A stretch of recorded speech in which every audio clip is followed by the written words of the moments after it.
J'avais envie de finir l'année sur une note légère et j'ai donc décidé de vous parler de bain moussant. Qu'y a-t-il de plus agréable en effet que de se prélasser dans un bon bain chaud débordant de mousse après une longue journée de travail à vendre des sandwichs, réparer des toits, contrôler des billets de train ou encore expulser des gens de chez eux. Il n'y a pas de sommétier, Valérie. Réponse, rien. Bon, peut-être que ne pas sauter sur une mine antipersonnelle dans une rizière vietnamienne, c'est plus agréable, surtout après une longue journée à réparer des toits. Mais à part ça, Valérie, rien. Alors j'en entends déjà qui me disent que le bain moussant, c'est pour les gonzesses. Faut-il donc avoir la virilité fragile pour considérer que poser son cul dans un gigantesque seau de flotte avec de la mousse puisse, à quelque niveau que ce soit, entacher sa réputation d'homme à femme? Parce que franchement, pour se foutre de la mousse de bière jusque dans les narines, il y a du monde.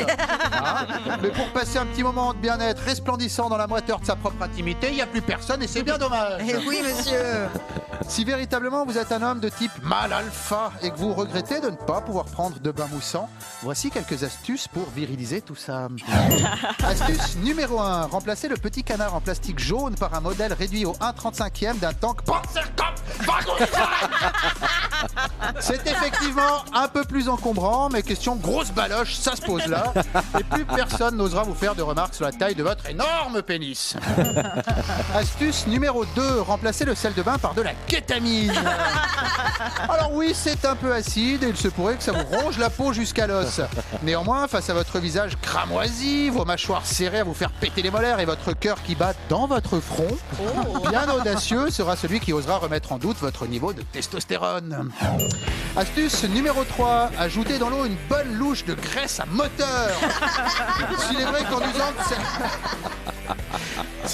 usant de cette astuce, on s'éloigne considérablement du principe du bain qui consiste à en sortir plus propre qu'on y est entré, on se rapproche en revanche indéniablement de ce que doit être une baignoire de bonhomme, à savoir un cloaque nauséabond et gluant qui tiendra éloigner les moralisateurs les plus tenaces. Astuce numéro 4, remplacez la mousse au lilas par du vomi de Hells Angels. À ce stade, même vous n'aurez plus envie d'entrer dans cette infecte baignoire, mais qu'à cela ne tienne. Il faudrait être de bien mauvaise foi pour prétendre que vous n'êtes pas un véritable mec, un digne descendant des plus grands conquérants d'Alexandre le Grand à Gengis Khan. Il semblerait même que dorénavant, pour remplir une baignoire, il suffira de susurrer votre nom à l'oreille du robinet pour qu'il se mette à couler tout seul. Nous avons à présent atteint un tel niveau de masculinité que rien qu'à lire cette chronique, j'ai un petit goût de foutre dans la bouche.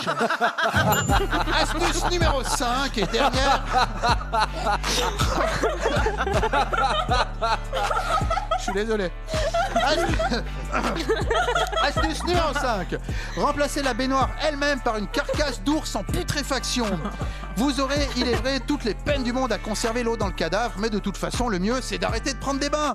C'est vous qui avez raison dès le départ, c'est un truc de gonzesse. À partir d'aujourd'hui, ne vous lavez qu'avec des animaux morts.